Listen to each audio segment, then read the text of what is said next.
ধরুন সবটি ধরুন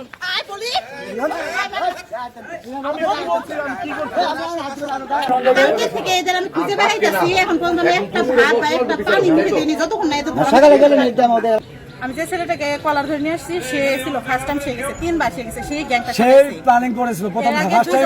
ফার্স্ট টাইম 3 জন সহ নিয়ে আসছিল পরবর্তী যখন আমরা অর্থপর মুখে চলে গেছে 3 জন ছেলে তারপরে হ্যাঁ আবার 10-12 জন নিয়ে আসছিল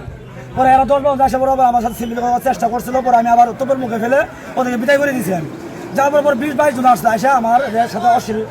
করছে এবং ভিডিও করছে তারা একটা ছেলে ও তো শিওরই ছিল আর ওই চুল বড় বড় যে ছেলেটার কৌশিক সেও ছিল ওই জায়গায় এখন সে অস্বীকার করতেছে কিন্তু আমি শিওর মোটা যে ছেলেটা সে বললে শিওর ও মানে বের হয়ে ফেলবো কারণ ও ছিল 3 বার গেছে ওকে আমি এর আগে ফেসটা চিনি আর এখন যখন আমি দেখছি দেখা বলতে যেহেতু ওকে আমি এর আগে তো পরিচিত একটা বলছি তারপর এবার দেখাতে আমি শিওর মানে এই যে ছিল একদম সনাতন আমি করতেছি শিওর বলতে কি ওই ছিল মাদারগঞ্জের সর্বোচ্চ ব্যক্তি এই বিষয়টা জানুক যে মাদারগঞ্জে ভগাটে পোলাপান আছে তারা এগুলো নিয়ে সিন্ডিকেট করে মাদারগঞ্জে নারীদের হেনস্থা করে শারীরিক লাঞ্ছনা করে ঠিক আছে টাকা পয়সা নিয়ে তারা নেশা করে মাদক খায় আমি চাইছি যে এটা একটা কঠোর ব্যবস্থা হোক যে নেক্সট টাইম যে মাদারগঞ্জে এরকম আর কোনো কিছু না হয়